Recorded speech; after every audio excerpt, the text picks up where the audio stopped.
מסתכלת מנומסת משקרת לחו"ל. Vamos a dialogar con el licenciado en Relaciones Internacionales, especialista en Oriente Medio, Brian Acuña. Con él vamos a hablar porque en realidad venimos toda esta semana escuchando de hechos violentos en América Latina, Chile, Bolivia, pero esto no ha comenzado ni por casualidad aquí. Hemos tenido y tenemos en todo el mundo hechos violentos y especialmente han sucedido en Europa. Recuerden, para dar un solo ejemplo, chalecos amarillos en Francia. Vamos a ver cuál es el origen, de dónde viene este clima de violencia, especialmente allí en Europa. ¿Cómo estás, Brian? Dani Salzman te saluda. Hola, Dani. Hola, amigos de Radio High. Como siempre, pues un gusto poder compartir con ustedes y un placer estar en el Coffee Break. Bueno, contame un poquitito tu visión. Escribiste una nota que publicó la versión en español de Idiota Chronot. Contame un poquitito de dónde viene tu reflexión, la preocupación y a qué le atribuís estos focos de violencia.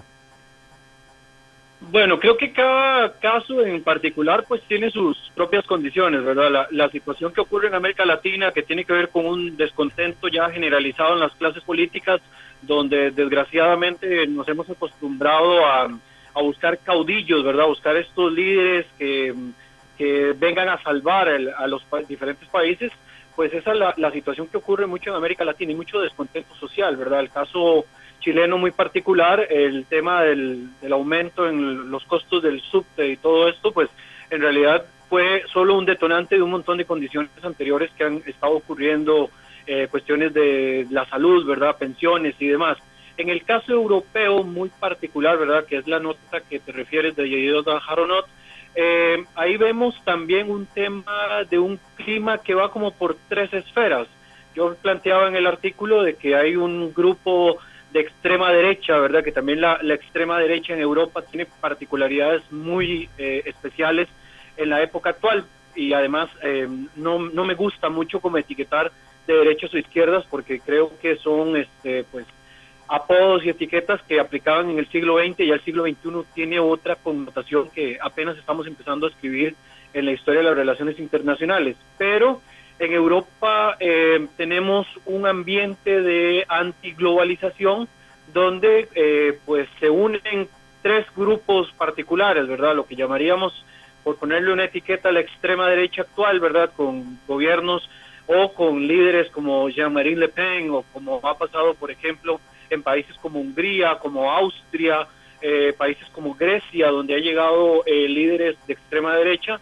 También tenemos un crecimiento en la ola de agrupaciones radicales islámicas que están asentadas dentro del propio corazón europeo, y tenemos también a la ultraizquierda antiglobalización y podríamos decir anticapitalista. Los tres confieren en que están en contra, digamos, de los movimientos globalizadores, y al mismo tiempo también pues se ha dado una transformación de la forma en la que gobiernan los Estados-nación en la actualidad, ¿verdad? Uh-huh. ¿Y vos atribuís o imaginás una relación estrecha entre esta aparición de estos líderes de extrema derecha, y tomo lo que decías respecto de las etiquetas, pero a la llegada y al aumento de la inmigración musulmana en Europa? En realidad creo que el tema de la migración, que por supuesto es uno de los principales problemas que acarreamos en el siglo XXI, el tema de las migraciones va a incentivar todavía mucho más, ¿verdad?, la cuestión de la llegada de estos grupos de extrema. Hay otro ambiente también que muchas veces dejamos por fuera y es el euroscepticismo, ¿verdad? Esta idea de que como Unión Europea no ha funcionado el modelo y hay quienes claman por regresar a una identidad más nacionalista, ¿verdad? Si bien Europa es el gestor de la identidad de Estado-nación, tal y como lo conocemos en la actualidad en la mayor parte del mundo, el mundo actual, en el pleno siglo XXI, se está moviendo hacia una conformación de nación-estado, ¿verdad? Vamos hacia un esquema más confederado, podríamos hablar, más tribal también, si quisiéramos utilizar un nombre, una etiqueta todavía mucho más fuerte. Nos estamos movilizando más como hacia la sectarización y estamos dejando un poco la dinámica estatal tal y como la conocíamos inicialmente. Dos de los países más importantes de Europa son aquellos que de una manera u otra tienen mayores porcentajes de migrantes o de habitantes musulmanes. Vos destacabas el hecho de Alemania, que en su mayoría tiene inmigrantes o gente que ha llegado desde Turquía, y el tema de Francia. En ambos está surgiendo una reacción muy importante y no deja de llamarnos la atención el crecimiento de grupos neonazis, por ejemplo, en Alemania. ¿Hacia dónde va esto? Porque Francia ha tenido muchos problemas y los tiene para tratar de controlar la violencia. ¿Puede esto suceder con esa misma virulencia como la que hemos visto en los chalecos amarillos en Alemania? Sí, a mí me parece que el principal peligro que puede haber acá no es tanto, y lo destacaba también en el mismo artículo, no es tanto la posición de los extremos, la cual la conocemos pues a cabalidad. Preocupa más la posición de los que no están, digamos, alienados hacia ninguna de las partes y que eventualmente, sintiéndose amenazados, opten por tomar alguna de las posiciones. En el caso del Islam, a veces, digamos, cuando hablamos de esta situación que ocurre en Europa, nos remontamos a la época de la persecución contra los judíos, ¿verdad? La judeofobia, el antisemitismo y demás de principios del siglo pasado, pero creo que los musulmanes aprendieron, o por lo menos los que están actualmente aprendieron un poco de esa experiencia y pues desgraciadamente el haber aprendido de esa experiencia los ha llevado a algunos a alienarse con los grupos radicales, y lo que me temo es que en algún momento, como ocurre en Francia en la actualidad, ¿verdad?, que se den choques de estos radicales contra personas no musulmanas, ¿verdad? En el caso de las protestas de los chalecos amarillos se han incorporado también pues grupos muy radicales que se han mezclado dentro de las protestas de los chalecos amarillos.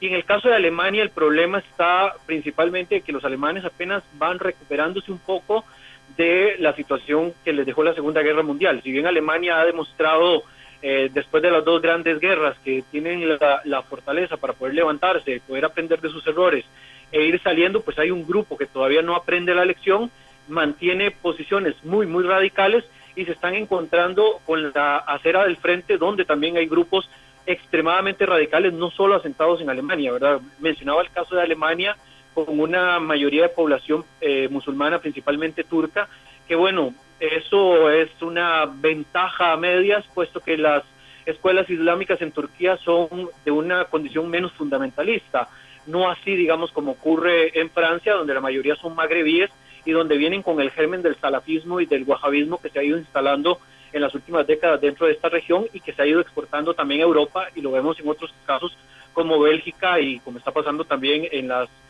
zonas de Ceuta, Melilla, en España también. Sin pretender hacer futurismo, pero sí por lo menos un análisis hacia dónde va Europa en este sentido. ¿Qué podría pasar y qué debería hacer para que no pase? Ok, como bien dices, cuesta mucho pues tratar de pronosticar. Lo que casi siempre hacemos son posibles escenarios. Parece que de mantenerse este ambiente así como va, ¿verdad? El efecto también Brexit, que puede ser contagioso en otras partes, los temas económicos, los choques que están habiendo en diferentes partes del mundo, además de que ya no vivimos en una época de polos, ¿verdad? Como ocurría durante el siglo XX, la mayor parte del siglo XX, que tuvimos dos grandes polos, sino que ahora vivimos en una época de apolaridad. Creo que este sectarismo puede ir creciendo y va a ir originando cada vez más choques y más disgustos y disconformidades. La población principalmente está muy disconforme con sus diferentes gobiernos, ¿verdad? Lo vemos en mayor o menor escala en todos los países del mundo, pero está ocurriendo que desgraciadamente el problema está con los extremos. Estos extremos están tomando cada vez más fuerza, los discursos incendiarios y populistas, ya sea de un sector o del otro, están jalando agua para sus molinos, y esto eventualmente podría pues traerse a un montón de personas que todavía no están, digamos, alienadas con ninguna posición, a optar por la sobrevivencia, lo que podríamos hablar de un tipo de selección natural, un tipo de darwinismo social, ¿verdad? Donde al final de cuentas la sobrevivencia va a ser de los más aptos y los más fuertes dentro del ambiente en el que nos estamos desarrollando en todas partes del mundo. Y digo todas partes del mundo porque aún en Costa Rica pues no escapamos de esta situación, ¿verdad? Hace unos días pues tuvo unas personas acusadas de haber puesto un artefacto explosivo en un canal de televisión, algo que bueno, no hizo mucho eco alrededor del mundo, pero siendo Costa Rica, por supuesto, se dice que pueblo chico, infierno grande, ¿verdad? La última pregunta, Brian, ya que sos experto en temas de Medio Oriente. cómo juegan todos estos factores en el futuro de la región. Lo digo en tanto la retirada americana del norte de Siria, el rol que juega Rusia, Irán, o sea, ¿qué puede pasar con estos extremismos y también con estas disconformidades? Mismo Israel que no termina por formar gobierno. Sí, bueno, obviamente toda la dinámica mundial en estos momentos pues se mueve activo. Yo creo acá una gran competencia de posicionamiento a nivel global y en Oriente Medio, pues quien se ha hecho con el control o por lo menos con el liderazgo ha sido Rusia, ¿verdad? Lo he comentado en varios foros, lo he comentado en varios artículos que he escrito y demás, de que ahora los países de Medio Oriente, incluyendo lo que podríamos llamar potencias periféricas o potencias alternas, ¿verdad?, que no son directamente de la dinámica mayoritaria de los árabes en el Medio Oriente, como lo son Turquía, Irán e Israel, han aprendido a hablar el lenguaje ruso, ¿verdad? En algún momento se acusaba o se cuestionaba de que el gobierno de Israel tuviera más visitas a Moscú que a Washington, pero bueno, la dinámica ha sido también producto de la desatención que ha tenido el propio gobierno estadounidense, moviéndose principalmente hacia las zonas del sur de Asia y pues en la actualidad el control y todo lo que está ocurriendo, el dominio lo está teniendo Rusia. ¿Cuál puede ser, digamos, una situación hacia adelante? Pues va a depender mucho de cuáles sean las condiciones que ponga Rusia. Rusia ha marcado muy bien cuáles son los límites para cada uno de los grupos. A Turquía le puso un límite, ¿verdad?, en el norte de Siria, tomando posiciones que Estados Unidos había dejado. En algún momento, cuando pensábamos de que la geopolítica euroasiática rusa podía pensar en una Irán fuerte, le ha puesto también trabas a la República Islámica de Irán para que no se pueda mover más allá de sus fronteras. Con Israel ha tenido todo una logística y un contacto durante mucho tiempo con Benjamín Netanyahu. No creo que cambiando de gobierno esto vaya a modificarse demasiado, porque la dinámica de Rusia es mantener los equilibrios a favor de ellos. Y muy interesante los últimos contactos que ha tenido Rusia con otros países del Golfo. Esto por cuanto, bueno, se ve desde una cuestión utilitaria de la necesidad de recursos que Rusia siempre tiene problemas económicos muy graves a lo interno, pero al mismo tiempo también logrando ampliar su zona de contención hacia regiones donde además de tener recursos tiene accesos a zonas estratégicas, ¿verdad? Este paso que hace a través de Turquía hacia el mar Mediterráneo, los contactos que tiene con Egipto para pasar por el canal de Suez, todo lo que puedan hacer ahí en los estrechos cercanos al Golfo y demás. O sea, Rusia se ha convertido en el amo y señor de Medio Oriente y ha logrado tomar posiciones que Estados Unidos ha dejado atrás.